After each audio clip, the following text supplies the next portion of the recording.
Kegaduhan terkait video dukungan Presiden Prabowo Subianto kepada pasangan calon nomor urut 2 Pilkada Jawa Tengah Ahmad Lutfi Tasyasin juga turut ditanggapi oleh Komisi Pemilihan Umum atau KPU RI. Komisioner KPU RI Agus Melas ditemui pada Minggu 10 November di Batu, Jawa Timur mengatakan persoalan ini menjadi wewenang dari Bawaslu RI.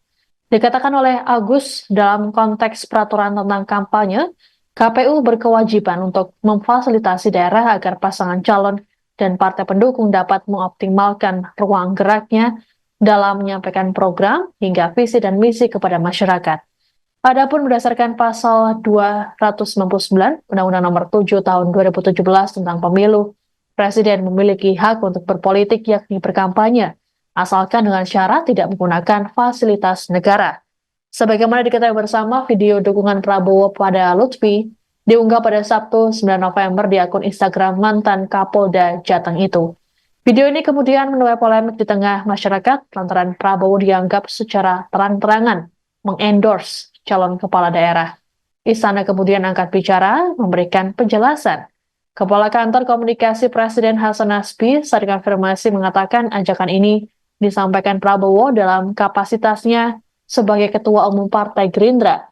Menurut Hasan Nasbi, sebagai Ketua Umum Partai, Prabowo menandatangani rekomendasi untuk calon-calon kepala daerah, termasuk Ahmad Lutfi yang didukung oleh partai-partai yang tergabung dalam Koalisi Indonesia Maju atau KIMPLUS.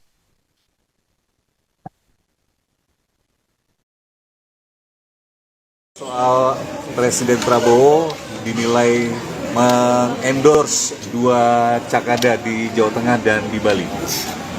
Gini teman-teman, kalau urusan aturan kampanye di PKPU kampanye baik untuk pileg pilpres maupun pilkada semua sudah diatur. Nah, soal apa yang sekarang berkembang itu nanti tentu akan ditelaah oleh lembaga lain, dalam hal ini Bawaslu. Kalau kami justru dalam konteks peraturan KPU tentang kampanye berkewajiban untuk memfasilitasi bagaimana kemudian kampanye itu menjadi tumbuh kembang di daerah dalam konteks pelaksanaan pilkada agar setiap peserta pemilu, peserta pilkada dalam hal ini pasangan calon ataupun partai pendukung atau partai pengusung bisa mengoptimalkan ruang geraknya dalam pelaksanaan tahapan kampanye untuk menyampaikan kepada publik program visi misi yang perlu disampaikan. Dan ini waktunya sudah mulai tahapan-tahapan krusial, tahapan-tahapan pilkada, baik mulai dari pemasangan alat peraga kampanye sampai kemudian fasilitasi debat, dan juga sekarang ini sudah menjelang untuk iklan kampanye di media massa juga jadi perhatian KPU di situ. Tapi artinya KPU ada nggak kemudian berkoordinasi dengan pihak Bawaslu untuk menanggapi pertanyaan tadi? Kita akan tunggu sebenarnya dalam hal ini tentu Bawaslu yang akan melakukan telaah, karena kan ruang geraknya memang dalam konteks apakah ada semacam dugaan pelanggaran segala macam itu ya memang di Bawaslu. Kalau KPU kan tidak dalam konteks itu. Pak, berarti selaku kemarin kan bilang katanya 27 November itu kan update-nya udah kumpul nih Pak Ketua kemarin. Gimana hasil Mas, ada perkembangan atau update? 27 November. 27 pencoblosan nanti libur apa? libur atau enggak ya? Oh ya. Nah, saat kemarin Pak Ketua itu pulang ke Jakarta dalam rangka membicarakan itu. Nanti kalau pola-pola yang di pilkada-pilkada sebelumnya itu setiap KPU provinsi dan kabupaten kota akan mengeluarkan surat keputusan terkait dengan tanggal 27 November itu. Kalau di undang-undang kan dinyatakan setiap hari pemilihan itu hari libur atau hari yang diliburkan. Nanti itu akan ada instruksi dari kami kepada KPU provinsi dan kabupaten kota untuk mengeluarkan surat keputusan terkait dengan pelaksanaan pilkada di tanggal 27 November tahun 2024. Pak, berarti soal Pak Prabowo sebagai Presiden berarti dia memiliki kewenangan untuk berkampanye asalkan melakukan cuti gitu? Atau bagaimana? Kalau di aturan KPU kan sudah disediakan dan itu sempat sebenarnya kan relatif tidak mengalami perubahan ya.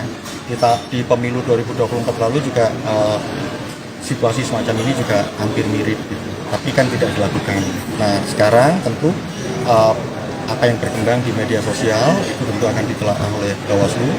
Kami itu juga rencananya tanggal 14 sampai 16 juga melakukan rapimnas antara pimpinan KPU RI dan juga di tingkat provinsi dengan pimpinan Bawaslu RI dan juga Bawaslu provinsi. Pembahasannya terkait apa itu? Banyak hal. Kan ini kan di perkembangan pelaksanaan pilkada kan banyak juga muncul rekomendasi dari Bawaslu kan, yang kemudian kami tidak lanjuti dalam bentuk telaah hukum ataupun dalam bentuk pembatalan atau tindakan-tindakan administrasi. Nah ini tentu dengan durasi waktu yang sangat ketat, sudah mepet dengan tenggat waktu, kami tentu harus fokus untuk memperkuat koordinasi kami dengan Bawaslu. Pak, tapi semisal kan misal Pak Prabowo atau Presiden memiliki kewenangan ya untuk berpartisipasi. Tapi sebenarnya dari KPU sendiri menyarankannya bagaimana gitu? Apakah sebagai orang nomor 1 di Indonesia atau para pemerintah lain itu bisa cawe-cawe gitu dalam pencalonan? Kalau KPU kan tidak punya opini untuk itu. Kami tidak beropini. Yang jelas KPU sudah menyiapkan perangkat aturan, dalam hal ini peraturan KPU tentang kampanye di pemilihan kepala daerah di situ.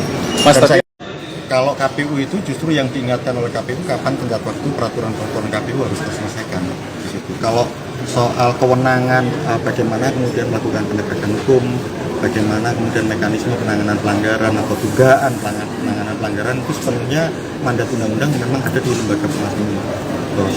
Saya kira di situ. Gitu ya teman-teman ya. Download Tribun X sekarang, menghadirkan lokal menjadi Indonesia.